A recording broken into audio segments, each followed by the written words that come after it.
एक बात कह दूं आपको कि स्कूलों के जो हमारे टीचिंग के कैंप, टीचर्स के कैंप लगते थे, उनमें मैं वैसे कई बार शराब का के गुणगान गा देता था कि शराबी का जीवन ढीला होता है। शराबी कई बार सच्ची सच्ची बातें कहने लगता है, ऐसा लगता है कोई साधु है। सारी होशियारी टूट जाती है उसकी। जो धीर गंभीर आदमी है वो भी शराब पीने के बाद में बड़ा यूं नाचता सा दिखता है, तो काफी मस्ती छाती है उस पर, काफी डोलता हुआ दिखता है, गंभीरता हट जाती है।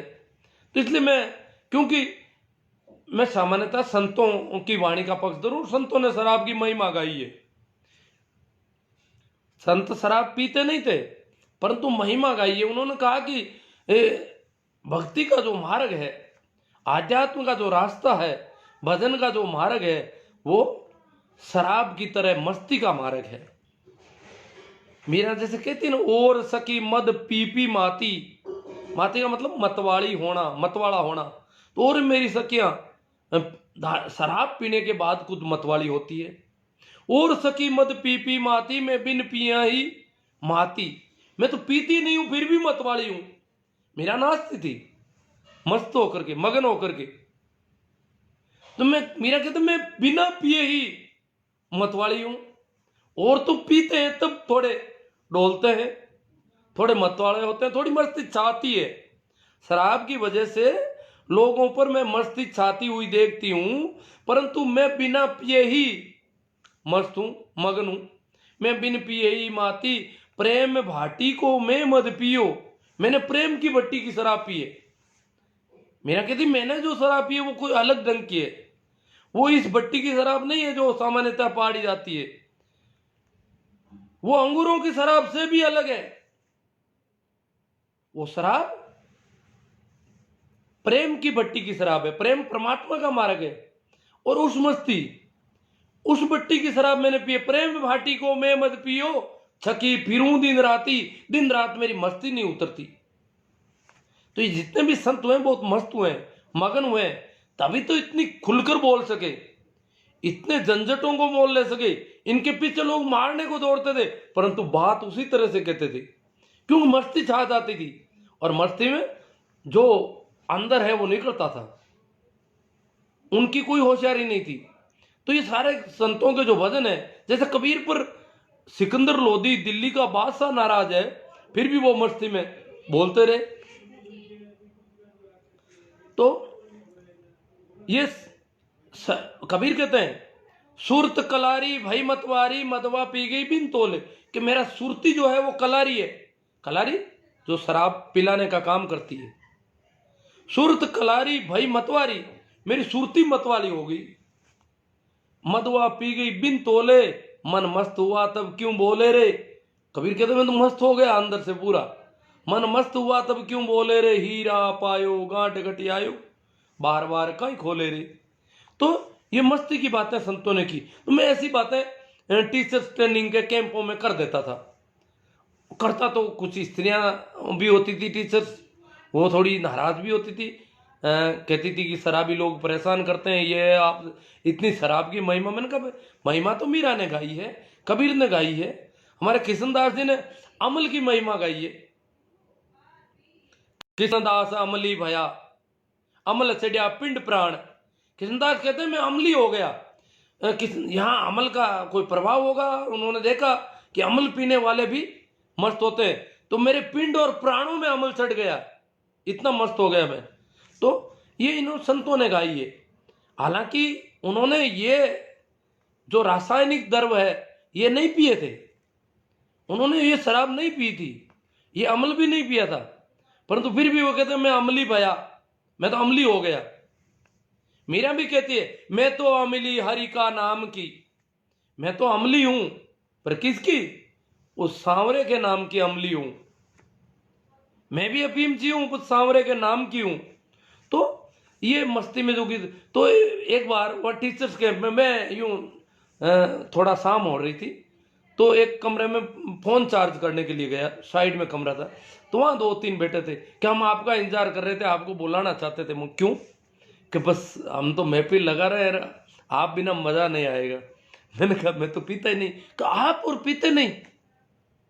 बड़ा उनको इतना अचरज हुआ कि आप और शराब पीते ही नहीं हो।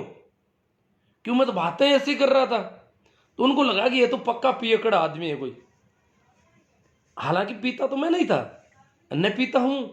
मैंने कहा भाई मैं पीता नहीं, मैं तो बात कर रहा हूं कि शराबी में थोड़े कोई गुण होते हैं साधु के, बाकी लोगों में तो होते नहीं है। शराबी में साधु किसी मस्ती दिखाई देती है। शराबी की आंखें कुछ द्रवित होती सी दिखाई देती है, आंखों में गीलापन होता है, आर्द्रता छा जाती है, आंखों पे नशा सा छा जाता है मस्ती का। तो मैं उस मस्ती की बात कर रहा था, शराब मैं नहीं पीता। तो ये तो हो गई बात। तो इसको शराब पार्टी के नाम से वो कह रहे हैं, परंतु शराब पार्टी हो चाहे कुछ भी हो, अगर कोई मस्ती का उत्सव का मौका है तो वो नहीं चूकना चाहिए आदमी को। और शराब पीकर करते हैं वो थोड़ा ठीक नहीं है, क्योंकि बिना शराब के भी मस्ती आ सकती है, और वो मस्ती फिर आ जाए तो वो कभी उतरती नहीं। ये सारे संतों ने गाया, मीरा ने गाया। हमारे यहाँ ईश्वर राम जी हुए मूंडवा में, मेघवाल थे। गांव के ठाकुर ने देखा कि बाकी के मेघवाल तो सब शराबी हैं और थोड़ी थोड़ी घोटी दे देते हैं, तो दिन भर हाजिरी बजाते हैं, यूं करते फिरते हैं, हमारे काम कर देते हैं, और उस घोटी के लिए तरसते रहते हैं, हमारे पीछे पीछे फिरते हैं कि ठाकुर साहब थोड़ी सी पिला देंगे हमें, बाकी काम चाहे कुछ भी करवाओ उनसे। तो उन्होंने कहा कि ये ईश्वर राम गड़बड़, ये पीता नहीं है। ईश्वर राम को बुलाया और पिलाने की कोशिश की। तब ईश्वर राम जी ने एक भजन गाया। वो भजन है मदवा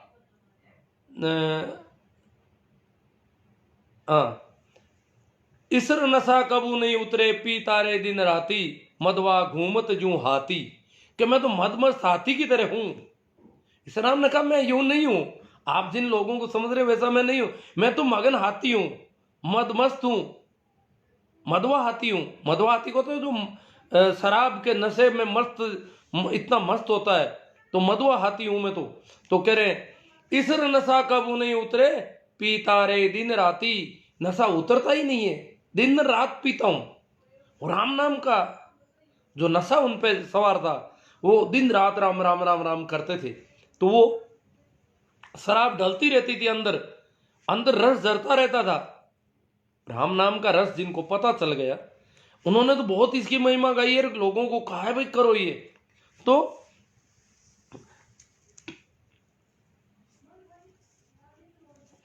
आज हम लोगों की खुशी मनाने से रोकने वाले लोग कौन है, ये देखना है। ये वही लोग हैं। मैं तो हर साल नव वर्ष को क्या है कि आज से 6 साल पहले की मुझे मेरी पोस्टें पड़ी है भाई। अशोक जी अभिनव राजस्थान वाले, वो थोड़े उग्र हो गए थे नव वर्ष का नाम सुन के। मैंने कहा ये क्या है, इतनी नाराजगी। वो थोड़े आरएसएस से ज्यादा संबंधित थे। मैंने कहा ये तो ठीक नहीं है बात। मैंने कहा कोई मस्ती मनाता है, कोई खुशी मनाता है, कोई उत्सव मनाता है, तो उसको रोको क्यों? वैसे भी हमारे जीवन में उत्सव बहुत कम आते हैं। होना तो आदमी का प्रत्येक दिन उत्सव होना चाहिए। हर रोज होली, हर रोज दिवाली, हर रोज नववर्ष होना चाहिए, हर रोज मस्ती में रहना चाहिए, हर दिन नया होना चाहिए, हर वर्ष नया होना चाहिए। यहां पुराना तो कुछ होता ही नहीं है, पुराना तो सब बीतता जाता है। हर पल नया है, जो भी है वो नया है। एक एक पल, एक एक क्षण। ये तो नहीं है लोग कहते हैं दिवाली के दिन हो नया दिन है, होली के दिन कहते हैं नया दिन है, या नववर्ष के दिन कहते हैं नया दिन है। अरे भैया दिन पुराना कौन सा था? हर दिन नया होता है। हर दिन पक्षी गीत गाते हैं, सुबह कोपलें फूटती है, कलियां खिलती है, इसका मतलब दिन सभी नए हैं। जो ही दिन उगता है सारे कीड़े मकोड़े हलचल मच जाती है पूरी प्रकृति में, इसका मतलब नया लेके आता दिन। हर दिन नया है, कोई पुराना कुछ नहीं है। परंतु हम बहुत कम मौकों को मना करके ऐसा थोड़ा बहुत उत्सव का करते हैं। बाकी हमारी जो परंपरा है पुरानी, आदिवासियों में आज भी देखो लोग रोज शाम को ढोलक बजाते हैं, नाचते हैं। दिन भर चाहे कितने भी कठिन काम करते हो, कैसी भी परिस्थितियों में, उनकी तो परिस्थितियां ही बड़ी अजीब अजीब है, उसके बावजूद शाम को पूरे मस्त हो जाते हैं, मगन हो जाते हैं। और नाचते हैं, ढोलक बजाते हैं, और ये आदिवासियों में रोज की परंपरा है। तो ये रोज होना चाहिए त्योहार, तो रोज नाचना चाहिए, शराब मिले कि नहीं मिले, नाच तो हम सकते हैं। तो वैसे क्या है कि अंग्रेजों के आने के बाद ही हमें नए दिन का, नए वर्ष का पता लगने लगा था। उससे पहले तो पता ही नहीं था। जो तिथि क्रम है, जो तारीखें हैं, अंग्रेजों से आने से पहले हम तारीखों को नहीं जानते थे, गिनती भी नहीं जानता था कोई, पढ़ने की मना थी, पढ़ नहीं सकता था, लिख नहीं सकता था, यहां तक कि सुन भी नहीं सकता था पढ़ी शास्त्रों की बातें। यज्ञ उनके आसपास नहीं बैठ सकते थे लोग, बड़ा यूं अलग तरह से रख रखा था। तो जो तो अंग्रेजों के आने के बाद अब हर दिन हमारा है, हर कैलेंडर हमारा है। जरूरी नहीं है कि भारत का राष्ट्रीय कैलेंडर सक्के संवत है, या भारत में या हमारे इलाके में मान्यता प्राप्त कैलेंडर जो है विक्रम संवत है। सक्के संवत तो राष्ट्रीय कैलेंडर है, परंतु यहाँ सक्के संवत को कोई जानता नहीं, विक्रम संवत ज्यादा मान्य है। परंतु हम किसी दूसरे कैलेंडर से ईर्ष्या क्यों करें? हर कैलेंडर अब हमारा है। अंग्रेजों ने पूरी दुनिया के लिए हमारे दरवाजे खोल दिए, इसलिए कोई भी कैलेंडर, कोई भी दिन हमारे लिए दूसरा नहीं है। मैं तो कई बार कहता हूं कि हम अंग्रेजों के शुक्रगुजार हैं। अंग्रेजों ने, जो लोग कहते हैं ना अंग्रेजी कैलेंडर गड़बड़ है, उनको मैं और कह देता हूं कि कैलेंडर ही नहीं, हम तो कहते हैं अंग्रेज भी ठीक थे। बहुत लूटा इस देश को अंग्रेजों ने, हम भी मानते हैं बहुत लूटा। यहाँ की संपदा, यहाँ की खनिज अंग्रेज आए किस लिए थे? अंग्रेजों के पास उद्योग धंधे थे, परंतु भाप का इंजन था उनके पास, और कोयला चलाने को बहुत ज्यादा चाहिए था, तो हमारे यहां से कोयला खूब लेके गए वो जहाजें भर भर के। तो खनिज संपदाएं जितनी लूटनी थी लूटी उन्होंने, जितनी लूट सकते थे, और उसके लिए उन्होंने रेल लाइनें बिछाई, वो सारा आधुनिकीकरण किया, अपने फायदे के लिए किया। परंतु हमारे देश का कुछ आधुनिकीकरण भी हुआ, औद्योगिक विकास भी हुआ। अंग्रेज नहीं आते तो होने में पता नहीं कितना और समय लगता, बहुत ज्यादा समय लग जाता। तो अंग्रेज हमारे से शुल्क लेके गए, और हम जो आम जनता है इस देश की, जिनको पहले पढ़ने से रोका गया था, उनके लिए तो अंग्रेज फरिश्ते थे। अंग्रेज फरिश्तों से कम नहीं थे, क्योंकि पढ़ने की छूट दे दी उन्होंने। ये अंग्रेजों की करामात है। पूरी दुनिया के दरवाजे इस देश के लिए खोल दिए। जो आज वैश्वीकरण जो हमारा हुआ, वो अंग्रेजों की वजह से हुआ। तो उन्होंने खूब लूटा, ये मान सकते हैं, परंतु उन्होंने जो कुछ भी हमें दिया, अंग्रेजों ने जो भी हमें दिया, वो और भी ज्यादा मूल्यवान है। हमें आत्मवान बनाने का रास्ता खोल के चले गए, अन्यथा हम तो बिल्कुल इस हालत में थे कि सामने नहीं देख सकते थे आदमी के। पशुओं की सी जिंदगी थी, तो हम खड़े होकर के बोल सकते हैं। हमारा छोटा मोटा हिस्सा भी मिला हमें, संसद में, प्रशासन में, जो भी मिला। अभी भी हालांकि देखा जाए तो अभी हम समान अवसरों में बहुत पिछड़े हुए हैं।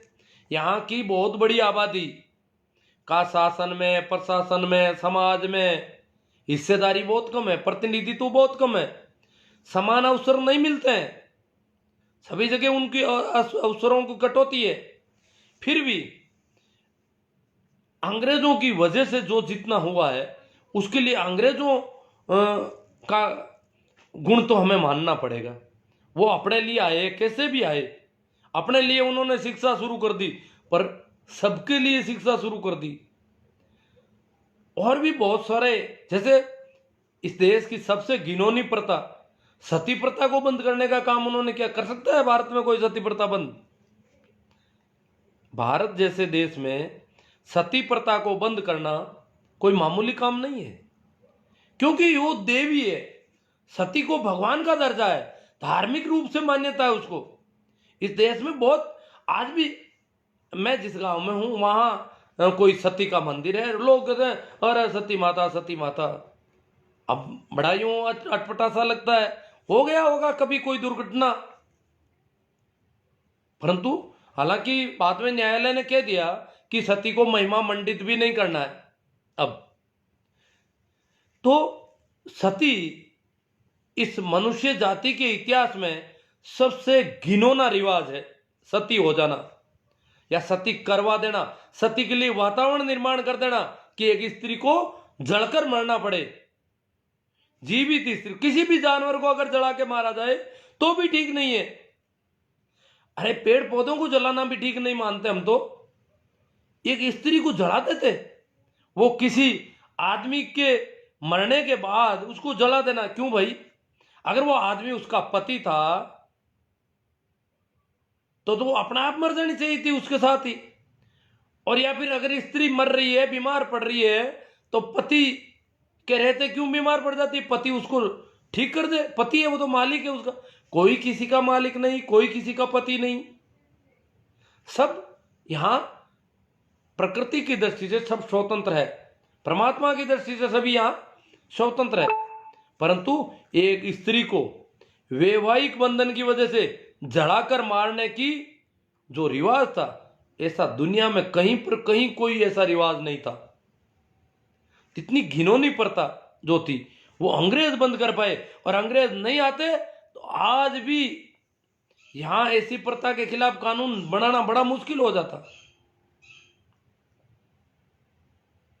अंग्रेज नहीं आते तो खैर ऐसे संविधान वगैरह भी हमें नहीं मिल पाते। इतना संविधान मिल गया, इतना ये हो गया, फिर भी ये हालत है। तो अंग्रेज सती प्रथा जैसी प्रथा जो अंग्रेजों ने मिटाई, ऐसी और भी कई काम अंग्रेजों ने किए।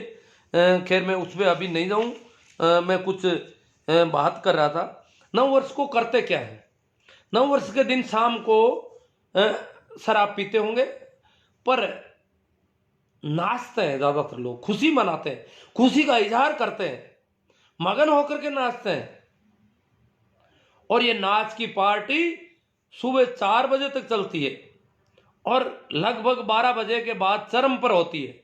नाच तो पहले शुरू कर देते हैं सभी, परंतु 12 बजे के बाद में ये पार्टी चरम पर होती है। बहुत शानदार नाच होते हैं, बड़े मस्त और मगन होकर के नाचते हैं।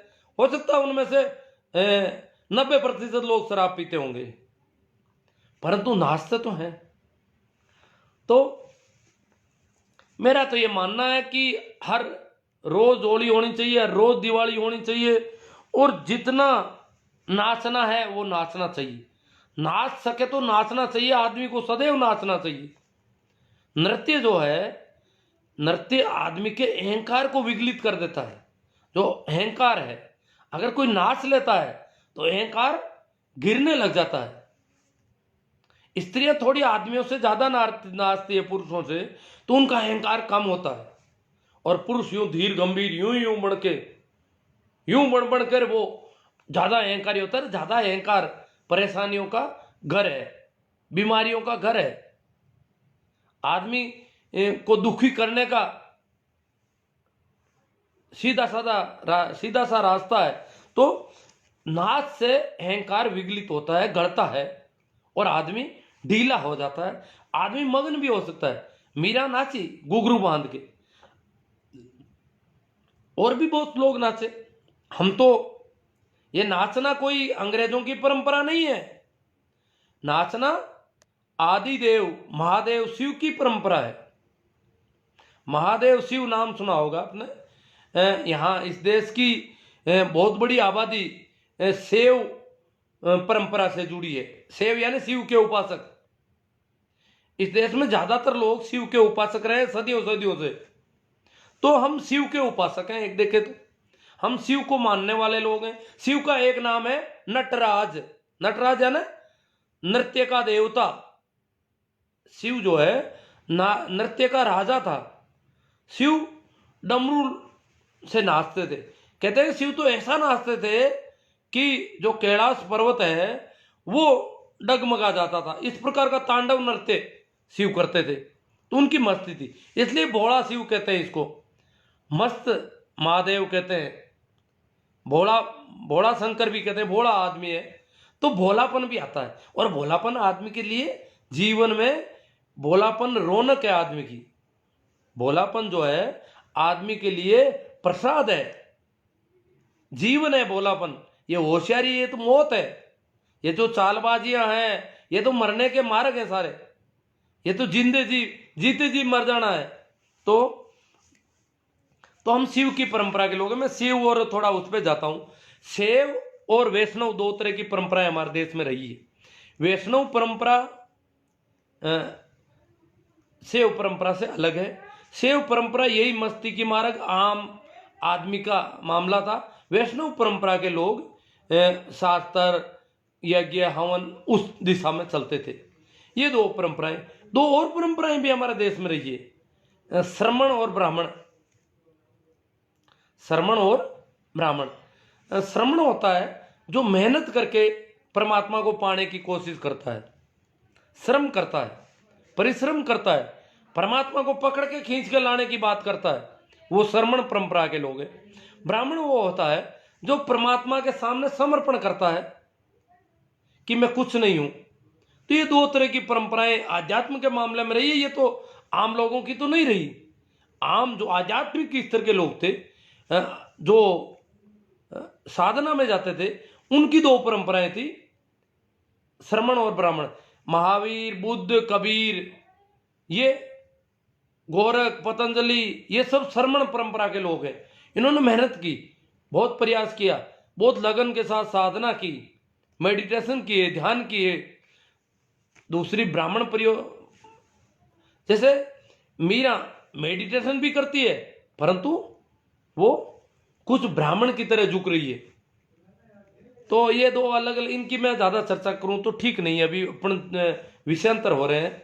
अब मैं तो वैसे देखा, कुछ लोग कहते हैं आप ब्राह्मणों से नाराज। मेरे बारे में बता दूं, मैं ब्राह्मण परंपरा में विश्वास ज्यादा करता हूं, मेरा भरोसा उधर ज्यादा है। हालांकि मैंने श्रमण परंपरा में भी काफी दिन तक काम किया, मेहनत की, शरीर बिल्कुल कमजोर पड़ गया बहुत ज्यादा करने से। और पर मैंने देखा कि ब्राह्मण परंपरा मुझे ठीक लगती है, वो सरल है, उसमें मेहनत नहीं करनी पड़ती है, ज़्यादा जोर नहीं पड़ता है, और आदमी धीरे धीरे कुछ मस्ती की तरफ जा सकता है इस परंपरा से भी। तो इसकी ज़्यादा नहीं चर्चा करके मैं आगे चलता हूँ। हाँ, एक हम महादेव की जो बात की, शिव की, उस पर थोड़ा आगे जाते हैं अपन। शिव इस देश का आदि देव है। महादेव इस देश की सबसे पुरानी सभ्यता जो है, जब इस देश में आदमी शिकारी अवस्था और पशुपालन अवस्था से निकल करके खेती की अवस्था में है, आदमी की ये अवस्था मानी जाती है मनुष्य जाति के विकास की। तो पहले वो आखेटक अवस्था थी उसकी, फिर वो पशुपालना शुरू किया उसने, और फिर उसको लगा इस वनस्पति में खाने का कुछ मिल जाएगा, और ये जो वनस्पतियां उसको अच्छी लगी, जिन घास फूस के दानों में उसको स्वाद लगा, उसने कहा इनके बीज रोपने से ये होते हैं, इसलिए इनके बीज लगा दूं और खेती शुरू कर दूं। तो भारत के लोगों ने सबसे पहले खेती सिंधु घाटी सभ्यता, सिंधु और इसकी सहायक नदियों के आसपास आदमी बस कर रहा। आखेट अवस्था और पशुपालन अवस्था का आदमी एक जगह नहीं रहा, परंतु जब खेती करनी है तो 2, 4, 6 महीने उसको वहीं रुकना पड़ेगा, तब जाके खेती होती है। बाकी तो गुम्मकड़ जीवन था उससे पहले। तो सभ्यता का विकास सबसे पहले इस देश में सिंधु और उसकी सहायक नदियों के आसपास, उसका फैलाव काफी कई जगह 500 किलोमीटर तक है। तो इस इलाके में सभ्यता के अवशेष मिलते हैं, सबसे पुरानी सभ्यता के। तो उसमें जो लोग हैं उनके जो हम देखते हैं, उसमें जो भी अभी तक मिले हैं हमें, उनमें शिव की प्रतिमा मिली है, सिक्कों पर शिव का मिला है। ऐसा लगता है कि वो शिव के पुजारी थे, शिव के उपासक थे, जो भी उनके बारे में खोज चल रही है। और दूसरी जो बात निकली वो है कि वो स्त्री को बहुत तवज्जो देते थे, जननी को महत्व देते थे, महत्ता थी जननी की। मां की महत्ता थी।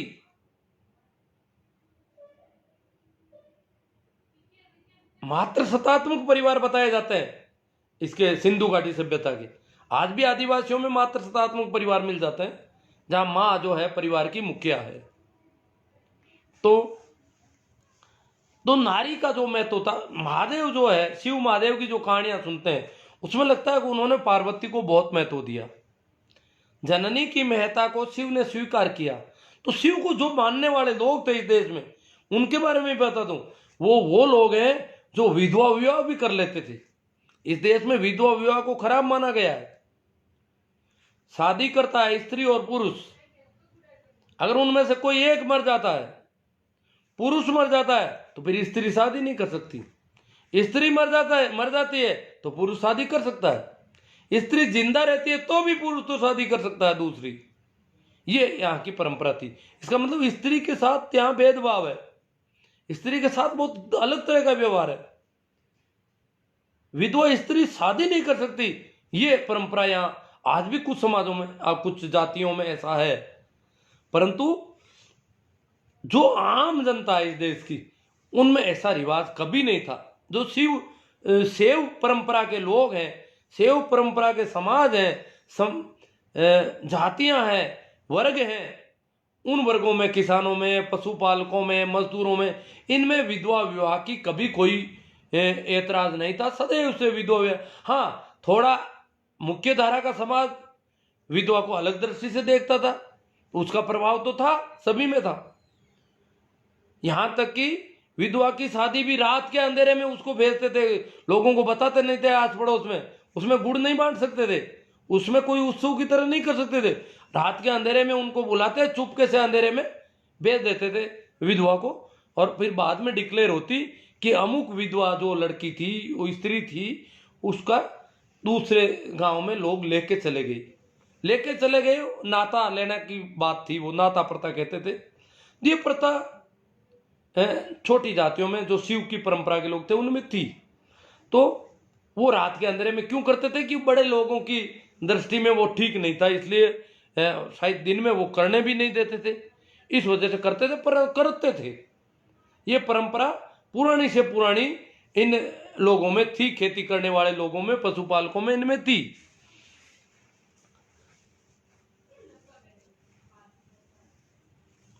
और विधवा विवाह की वजह से सती प्रथा की पैदावार, सती प्रथा भी सामान्य परिवारों में बहुत कम थी, बहुत नहीं के बराबर थी।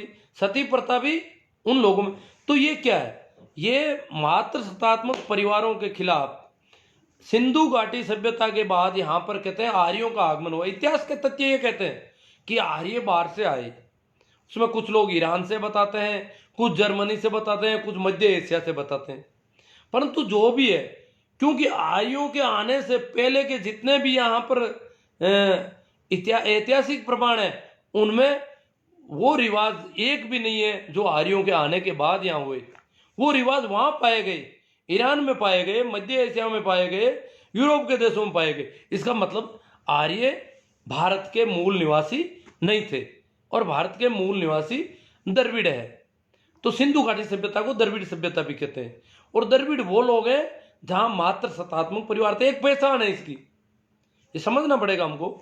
तो आर्यों ने आते ही सबसे पहला यह काम किया कि स्त्री को पूरी तरह से उन्होंने, क्योंकि मात्र सत्तात्मक परिवार ये पुरुष सत्ता, तो पुरुष और स्त्री की सत्ता का मामला था। यहां तो स्त्री की सत्ता चल रही थी, परिवारों में स्त्री प्रमुख थी। तो उन्होंने कहा स्त्री तो कहीं होनी नहीं थी, घर के बाहर ही नहीं दिखाई दे। इस प्रकार स्त्री को उन्होंने, न तो यज्ञ हवन में बैठ सकती थी, न शास्त्र पढ़ सकती थी, कुछ पढ़ना लिखना सब बंद स्त्री का। आर्यों के आगमन के बाद में स्त्री को एकदम से रोक दिया उन्होंने कि स्त्री कुछ नहीं करेगी ऐसा। और फिर बाद में, शुरू में इतना नहीं था, मनुस्मृति के बाद तो पूरी तरह से पूरी रोक हो गई स्त्री के पढ़ने पर, और भी स्त्री के ऊपर जितना अत्याचार करना था वो सारा किया। परंतु मैं यहाँ कहना चाहता था कि दो परंपराओं का थोड़ा भेद आपके सामने क्लियर कर रहा हूं। तो हम लोग नववर्ष जो मना रहे हैं 1 तारीख को, कल लोग मनाएंगे, मैं तो कोई मनाता नहीं, मैं तो न तो होली मनाता हूँ, न दिवाली, न नव वर्ष, कुछ भी नहीं। मैं तो रोज अपने हिसाब से रहता हूँ, रोज ही मैं तो मस्ती को मानता हूँ, रोज ही मैं कहता हूँ रोज ही उत्सव होना चाहिए, रोज ही ऐसे ही चलना चाहिए जीवन। मुर्देनी कभी नहीं छानी चाहिए आदमी पर। तो पर जो लोग मनाते हैं 1 जनवरी को नव वर्ष, वो लोग अंग्रेजों का शुक्रिया अदा कर रहे हैं, क्योंकि अंग्रेजों के आगमन से पहले हमें न तो तिथि क्रम का पता था, ये तिथि क्रम तारीखें वगैरह इनका कोई पता नहीं था, न हमारे नए दिन का पता था, न नए वर्ष का पता था। अंग्रेज आने के बाद ही पता चला हमको, क्योंकि हम पढ़े लिखे भी नहीं थे, गिनती भी नहीं आती थी, कब होली है, कब दिवाली है, कब क्या वार है, क्या दिन है, वो सब हम पूछ पूछ के काम चलाते थे। और हमें बताया जाता था आज तू ये कर ले, आज ये मत कर, आज तू उपवास कर ले, आज ऐसा कर, आज ऐसा मत कर, आज ये करो, आज वो करो, आज वो नहीं करना है, वो करोगे तो गलत हो जाएगा। इस प्रकार के उल्टे सीधे जो कुछ भी थे हमें बताया जाता था, हमें हाँका जाता था, हम नहीं जानते थे। हमारे लिए हमारी जानकारी बढ़ी अंग्रेजों के आने के बाद, उससे पहले हमारी कोई जानकारी नहीं थी। इसलिए लोग इस नव वर्ष को एक शुक्रिया के रूप में मानते हैं कि ये ठीक है, ये भी वर्ष है जिसका हमें पता चला। बाकी तो वर्ष का पता ही नहीं चलता, तारीखों का भी पता नहीं चलता कब क्या है। आजकल तो पता चल रहा है, कई कैलेंडर आ गए। पहले न तो हमारे घरों में कई कैलेंडर थे, न और था। जब भी ज्यादा जरूरत पड़ती थी तो पूछने जाते थे, अन्यथा जब हमारे यहाँ पर कोई आटा लूण लेने के लिए आता भगवान के लिए मंदिरों का आदमी, तो वो बता के जाता था कि आज ये है भैया, वो कह करके जाता था, या लोग उनसे पूछ लेते थे। इस प्रकार उनसे पूछ लेते थे कि वो होली वगैरह कब है, तो वो बता देते थे कि इतने एक दिन बाद में है, वो है, ये वो सारा उन पर निर्भर था। हमारा लिए न तो कोई तिथि क्रम था, न कोई कैलेंडर था, न कोई तारीख थी, न कोई वर्ष था। परंतु ये जो कैलेंडर है, आज का जो कैलेंडर है, जो अंग्रेजों का है या ग्रेगरी कैलेंडर है, जो भी है, वो कैलेंडर वो कई मायनों में बहुत अच्छा है। ये सूर्य पर आधारित है। इसके अलावा इस कैलेंडर में शुभ अशुभ की कोई बीमारी नहीं, ये बहुत अच्छा इस मामले में। मतलब क्या है कि मैं पशु रखता था, बैलों को रखते थे, तो अब हमको जाना है, जैसे नागौर का मेला तो हमारे पड़ोस में था, रोज बसें आती थी गाँव, तो पता चल जाता है कि व्यापारी आ गए हैं खूब और अच्छी बिक्री हो रही है, फिर भी जा नहीं पाते थे। पूछते तो कहता आज तो चौथ है इसलिए नहीं जा पाओगे, तो 1-2 दिन वो लेट हो जाता था। इधर टिपड़ा निकलवा के पूछना पड़ता था कि कब जाए तो बिक्री ठीक हो सकती है, तो इस चक्कर में हमारे बीमारी हो जाती। बड़ा यूं रात को निकलना पड़ता था, सुकन अपसुकन की बीमारियां थी, 1000 तरह की बातें थी। तो चौथ को चौपाया, अब जानवर भैंस खरीद ली, पर लोग कहते हैं चौथ को तो इसको घर पे नहीं ले जाना, जबकि 4 तारीख को भैंस ले जा सकता हूं मैं। मैंने कई बार पूछा, मैंने कहा भैंस खरीदी पर 4 तारीख को तो भैंस कैसे ले जाओगे आप? कि 4 तारीख में तो कोई दिक्कत नहीं। इसका मतलब ये 4 तारीख ठीक है। ये जो अंग्रेजी कैलेंडर की तारीखें हैं, इनमें कोई रुकावट नहीं है कहीं पर भी, शुभ अशुभ की बीमारी नहीं है पूरी की पूरी। इसलिए ये हमारे लिए बहुत अच्छा कैलेंडर है। इसमें कभी कोई उपवास नहीं करना पड़ता, कभी भूखे रहने की जरूरत नहीं। इसमें चाहे रोज त्योहार मनाओ, कोई दिक्कत नहीं। 1 तारीख क्या, मैं तो कहता हूं 30वीं तारीख मनाते रहो। ये कैलेंडर बहुत अच्छा है। इस कैलेंडर में हमारे लिए कोई रुकावट नहीं है। किसी को सीख देनी है, ससुराल जाना है, पियर जाना है, कहीं भी जाना आना, बस इस कैलेंडर में कभी करो, कोई दिक्कत नहीं। यहाँ तो ये देखो कुछ वारों की बीमारियां भी है, मैं देख रहा हूँ बुधवार को बसें खाली चलती है। अब ये फालतू रेवेन्यू का नुकसान हो रहा है कितना कुछ। अब मंगलवार को ज्यादा भीड़ कर देते हैं गाड़ियों में, बड़ी परेशानी है। रेल के टिकट मंगलवार को बड़े मुश्किल से मिलते हैं। जो गाड़ी मंगलवार को जहां से गुजरती है वहां से सवारियां नहीं चढ़ती है। रेलगाड़ियां तो 4-4 दिन तक चलती रहती है, तो जहां जहां बीच में बुधवार आ जाता है वहां सवारियां नहीं चढ़ रही है। उतरती जरूर है, चढ़ती बहुत कम है। तो ये जो बीमारियां हैं ये इस कैलेंडर में नहीं है। तो इसलिए ये कैलेंडर बहुत अच्छा है कई मायनों में।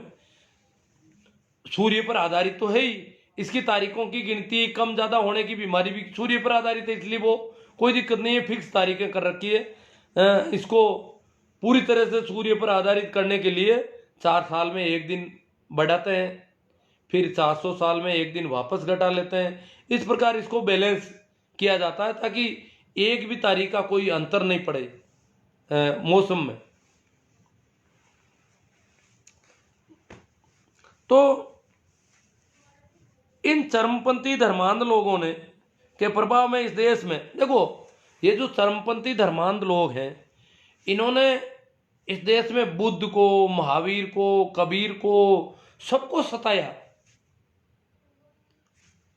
इनके प्रभाव में हो सकता है मैं भी, आम आदमी भी मीरा के पीछे पत्थर फेंकने लग गए हो या कबीर के पीछे पत्थर फेंकने लग गए होंगे, परंतु वो उन्हीं के प्रभाव में, क्योंकि जितने भी संत हुए वो पाखंड और अंधविश्वास के खिलाफ थे। जो इनके व्यापार थे धर्म के नाम पर, जो बिजनेस थे, उनके खिलाफ थे। और इसलिए ये उनके खिलाफ थे कि हमारी परंपराओं को आप खराब कर रहे हो। ये साधु संतों के विरोध में ये तबका सदैव रहा है जो धर्म के नाम पर बिजनेस करता है। वो चाहे हिंदुओं का हो, मुसलमानों का हो, यहूदियों का हो, जहां भी जीसस को सूली चढ़ा दी, मुसलमानों में मंसूर को सूली चढ़ा दी, क्योंकि जो सीधी साफ बात करता है वो तथाकथित धर्म के नाम पर धंधे करने वालों के धंधे पर चोट करता है सीधी, और धंधे पर चोट होती है तो वो तो अपने आप होंगे ही। इस प्रकार इन लोगों ने सदैव दुर्व्यवहार किया, सत्य के साथ दुर्व्यवहार करने की कोशिश की। इन लोगों को सताने के जितने प्रयास करने थे वो इन्होंने किए, परंतु अब हमारा देश अंतर्राष्ट्रीय भूमि है, अब हमें नाचना चाहिए, नाचना चाहिए, दिल खोल के नाचना चाहिए, जितना नाच सकें। नाचना हमारी परंपरा है, नाचना कोई अंग्रेजों की परंपरा नहीं है, यह आदि देव शिव की परंपरा है, महादेव की परंपरा है, मीरा की परंपरा है, कबीर की परंपरा है। कुछ लोग कहते थे कबीर नहीं नाचे, कबीर कहते हैं, कबीर नाचने की महिमा कहते हैं। मीरा तो कबीर के भाई गुरु भाई रैदास की शिष्या थी, मीरा ने तो घुंघरू बांध के नाची, तो हमें भी घुंघरू बांध के नाचना चाहिए।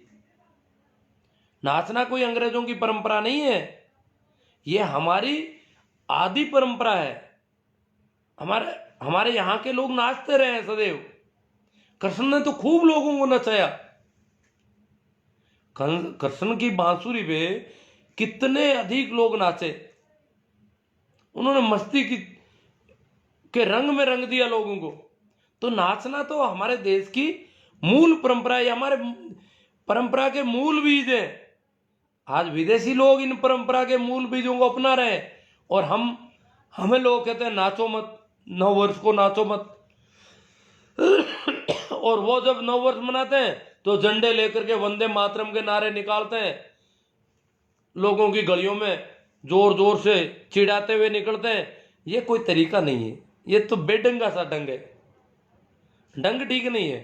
कभी मस्ती तो देखी नहीं इन लोगों में। अब जो इसलिए किसी भी उत्सव के मौके पर देखो, जितना भी उत्सव का मौका है, हल्के होकर के, मस्त होकर के हमें नाचना चाहिए, तभी तो उत्सव है।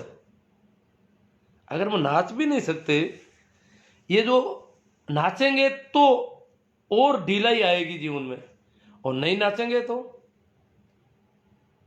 ये जो होशियार होते हैं, ज्यादा बुद्धिमान होते हैं, तथाकथित ये समझदारी नहीं है।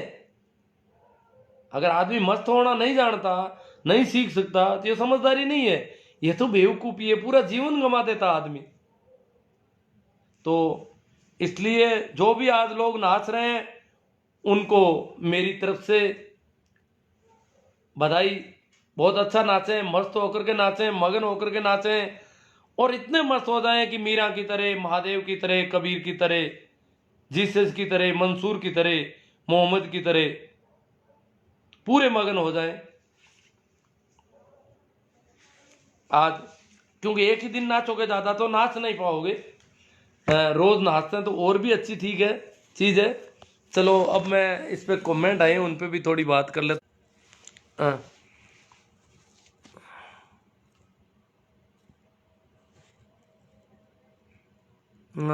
सुनीता जी चौधरी, नाथूराम जी, उमेश जी जाट, PS चौधरी, शिव नारायण, जेठाराम जी बागड़िया, बहुत सारे लोग जुड़ गए हैं। बाबू राम जी, बिल्कुल सही कहा आपने सर। हाँ जो भी है, नव वर्ष की हार्दिक शुभकामनाएं सर। आपका खरा और फ्री सत्संग यूं ही मिलता रहे। जेठाराम जी कहते हैं ये फ्री में सत्संग हो रहा है, यूं ही मिलता रहे। ठीक है, हाँ तो हो जाता अपना सत्संग, हो जाता थोड़ा बहुत। आपने भी जो बात कही यही सत्संग है। महेंद्र जी चौधरी, दानाराम जी, धनाराम जी ताड़ा, जेठाराम जी बागड़िया कह रहे हैं मन मस्त हुआ तब क्यों बोले रे, जब साहिब पाए गट भीतर बाहर नैना क्यों खोले। मस्ती जब छा जाती है आदमी पे, देखना ये तो आपके काम नहीं पड़ा होगा। छा जाती है तो मन ही नहीं करता आंखें खोलने का, और मुंह तो क्या खोले आदमी, आंखें भी नहीं खोल पाता तो मुंह तो कैसे खुलता। मैं जब ज़्यादा मेडिटेशन के प्रयोग करता था तो मुझे याद है कि बोल ही नहीं पाता था, लगभग कुछ वर्षों तक बोलना बड़ा भारी पड़ जाता था। आजकल तो बोल लेता हूँ आराम से, बकवास भी कर लेता हूँ अब तो। महेंद्र जी चौधरी, जेठाराम जी बागड़िया, मेरा सच्चिदानंद रूप कोई और नहीं जाने रे। हाँ ये उस दोहे को पूरा किया इन्होंने। नेमी जी जयपाल, छैलाराम जी तांडी, हुक्मा राम जी जांगू, जेठाराम जी बागड़िया कह रहे हैं धन्य गुरु जी ऐसा नशा दिन भागी पावे। छैलाराम जी ताड़ी, नव वर्ष की शुभकामनाएं श्रीमान जी। रविराज जी तिरोदा, हाँ सभी शुभकामनाएं दे रहे हैं। राम प्रसाद जी गोदारा, हाँ जेठाराम जी बागड़िया कह रहे हैं चलन में अंग्रेजी कैलेंडर है तो क्या बुराई है, कोई भी है जो भी, ये वैश्विक कैलेंडर है, अब ग्लोबल कैलेंडर है। जेठाराम जी बागड़िया स्वीकार्य भाव हो, कूप या मंडूकता नहीं। पोकर जी कनिष्क, आपके विचार बहुत सारगर्भित हैं, मैं व्यक्तिगत रूप से आपसे बहुत प्रभावित हूँ।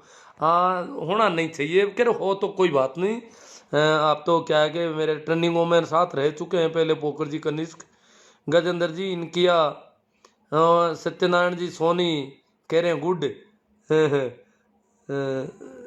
जय संविधान, हीरालाल जी वर्मा, सत्यनारायण जी जय जवान जय किसान, हरजी राम जी मूंड रानी सर, मैं तो सर आज से आपके विचारों से सहमत हूँ और हर दिन को त्योहार के रूप में ही मनाने की कोशिश करूँगा और किसी को नहीं टोकने की कोशिश करूँगा। आपको और आपके परिवार को मेरी ओर से परिवार की हार्दिक 2021 की हार्दिक शुभकामनाएं। हाँ भाई हरजी राम जी मूंड रानी सर, हाँ बहुत ज़्यादा है, उनको तो बहुत अच्छा लगा है। सोनू जी पचार ओस्त्रा, रामदेव जी मेघवाड़ वो बधाई। ओ भाई साहब अच्छी जानकारी देने और जागरूकता के लिए गुरुजी बहुत बहुत धन्यवाद। खुशी हो रही है, नए युग की शुरुआत हो रही है। सत्यनारायण जी सोनी कह रहे हैं गुड। छैला राम जी तांडी, मेघालय की शिक्षा पद्धति की देन है कि आज हम पढ़ लिख सके। मोहन जी धानरवा, एक नए साल की हार्दिक शुभकामनाएं। भाई सहदेव जी जलवानिया, शंभू राम जी पूनिया, रामसुख जी, रामदयाल जी बांगड़ा, BL गोदारा, गोपाल जी बारूबाल, बाबू जी चौधरी। ये भाई साहब अभी शिव का नाम ले रहे हैं और कभी कभी ये हिंदुओं को गाय का मूत्र पीने वाले और गोबर खाने वाले बोलते हैं। अब खाते हैं लोग, पीते हैं, क्या बताएं। शिव कोई गोबर थोड़ी खाते थे, आप ये मत समझना शिव गोबर खाते थे। शिव तो मस्त थे, मगन थे वो तो। शिव तो धतूरा भी नहीं पीते थे, मस्ती ऐसी थी उनकी। तो गोमूत्र भी शिव नहीं पीते थे, ये कहीं पर भी ऐसा नहीं है। हाँ जो गोबर गोमूत्र खाने पीने के लिए बहुत ज्यादा यूं बकवास करते हैं, उनके लिए कहता हूँ खाते भी हैं बेचारे, करे क्या। उनको तो कह दिया गुणकारी है बहुत ज्यादा तो वो खा लेते हैं। छेला जी तांडी, सबरीमाला मंदिर में आज भी स्त्रियों को मंदिरों में प्रवेश की छूट नहीं। हाँ हाँ भाई बाबूजी चौधरी, ओशो सन्यासी तो खुले विचारों वाले होते हैं, लेकिन आप हिंदुओं को गोबर भक्त कहते रहते हो। अजी गोबर, और गोबर के लिए तो बहुत ज्यादा लोग कर रहे हैं। मैं तो वीडियो देखता हूँ, बहुत ज़्यादा गोबर खाने लग जाते हैं, गोबर से नहाते हैं, क्या बताएं इनको। और ये जो क्या साध्वी प्राची क्या है वो सांसद, वो कह रही इस गोबर में, कभी कहती है सोना है, कभी कहती है इससे कैंसर ठीक हो जाता, तो बेचारे लोग खा जाते हैं, देख ले गोबर खा ले कैंसर ठीक हो जाएगा। अब भाई दवाई अगर बीमारी है तो दवाई और मिलती है बाजार से, उसमें हो सकता है गोबर घास भी हो। और अब कितने किस किस का मल खाएंगे, किस किस का मुंह, बाकी के ये नहीं है कि कुत्ते के मुंह में औषधीय गुण नहीं होते हैं। पहले हमें आदमियों की मूत माटी लगा, क्यों दवाइयां थी नहीं। जब हमारे खेत में कोई चोट लग जाती, हंसिया से और से चोट लग जाती, तो हम हमारे पास कोई दवाई नहीं थी, एक आदमी दौड़ के जाता, पेशाब करता, पेशाब करके वो गीली मिट्टी जो थी वो लगाते थे, उसको मूत माटी बोलते थे हम। तो हमारे बचपन, जब मैं बहुत छोटा था तो हमारे गाँव में तो कोई कोई टेबलेट पंसारी की दुकान पे मिलती थी थोड़ी बहुत, बाकी तो कोई हेल्थ वर्कर तो होते ही नहीं थे उस जमाने में। तो उस समय मूत माटी इलाज था, आदमी का मूत भी काम आ जाता था, इसका मतलब आदमी के मूत में भी औषधि गुण है। मोरारजी भाई तो पी लेते थे, तो हम कुत्ते के, आदमियों के, बिल्लियों के, किस किस के मूत को पिएंगे। और बीमारी हो और पर्टिकुलर बीमारी का इलाज करना हो तो समझ में आता है, बेवजह ही पंचगव्य है, पंचामृत है, पी लो इसको, क्यों पी ले भाई, मूत, उसमें मूत और गोबर मिला के पंचामृत बनाते हैं।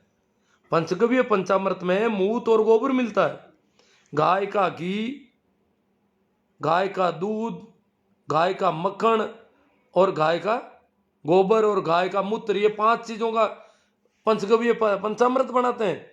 अब क्या पिए उसको, क्यों पिए, अगर कोई ऐसी बीमारी हो कि वो इसको पीने से ठीक होती है तो पीना समझ में आता है, पर यूं ही पी लोगे। तो इसलिए ऐसे लोगों को गोबर भक्त कहा करता हूं मैं, बाबूजी चौधरी, राम प्रकाश जी चौधरी, मोतीराम जी प्रजापत, कैलाश सियाग, मोतीराम जी प्रजापत, नैना राम जी पालड़िया, पीएल मेघवाल, भंवरा राम जी पूनिया, राम प्रताप जी जाट, गजब, इनको गजब लगता है, ठीक है। भाई महेंद्र कुमार जी बाजोली, गजेंद्र जी इनकिया, घंटीला सर, राम प्रताप जी जाट, गोपाल जी खा, कहाँ हो गोपाल जी, कोई किसी से बात कर रही है, शिवदत्त जी, सिंबू राम जी, हरसुख राम जी बोड़ा, राम प्रसाद जी गोदारा, दिनेश कुमार जी रेगर, दिनेश कुमार जी, साल 2020 में तमाम साथियों और शुभचिंतकों को बेअंता पार समर्थन मिला, सभी का दिल की गहराइयों से, हाँ ठीक है। हरसुख जी बोला, दिनेश जी, रामेश जी डूडी, विजय जी चौधरी, हाँ तो ऐसा कोई मुझे नहीं लग रहा कोई ऐसा कमेंट हो। सोशल मीडिया के माध्यम से पूरे वर्ष आपका मार्गदर्शन मिलता रहा, शिवदत्त जी सिंहराम जी कह रहे हैं, अमूल्य समय निकालकर आपने मानवता के हित में जीवन जीने के अनेक सूत्र बताए,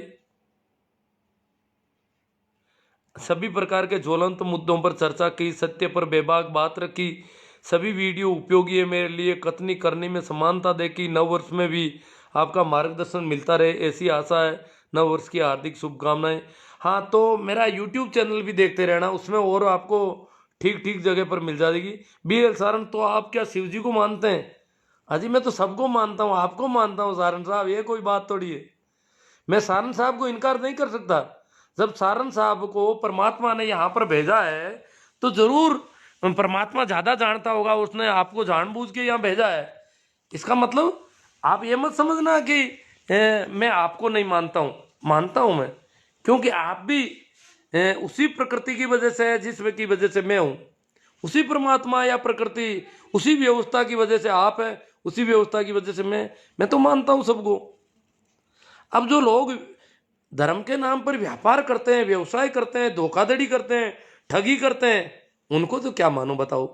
इतना तो थोड़ा सा विवेक तो काम तो हमको लेना पड़ेगा। हाँ भाई पन्ना राम जी, ये 2020 नकली कोरोना वायरस के कारण नहीं बल्कि किसानों के संघर्ष के कारण याद रखा जाए। प्रेम जी सारण, मंडूकरा, गुड़ जी, दुर्गेश जी चौधरी, हैप्पी न्यू ईयर भी। अब तो कल तो पूरे दिन ये हैप्पी चलेगा, वीडियो और सारे यही होंगे। Kana Ram ji Chaudhary, very nice sir Mandukara ji. Hanuman ji Kodecha बाई तू, जय गुरुदेव। काना राम जी चौधरी, राम स्वरूप जी चौधरी, जेठा राम जी सारण, हनुमान जी, मूला राम जी।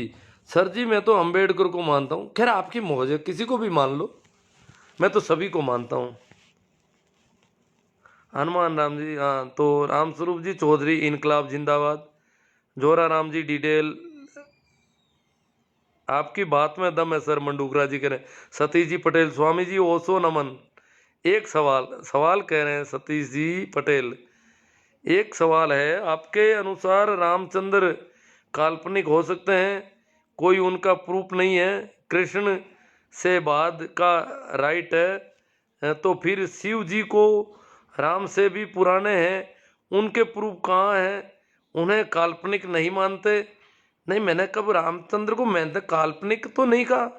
हाँ, रामचरितमानस में उल्लेख है उनका, हुए कि नहीं हुए इतिहासकार नहीं मानते, इतिहासकार शिव को भी नहीं मानते, परंतु शिव की जो जो सिक्के मिले हैं सिंधु घाटी सभ्यता में, शिव के कोई प्रूफ मिले हैं ऐसे कि वो शिव के उपासक थे, पशुपतिनाथ के उपासक थे, पशुओं के और प्रकृति के उपासक थे।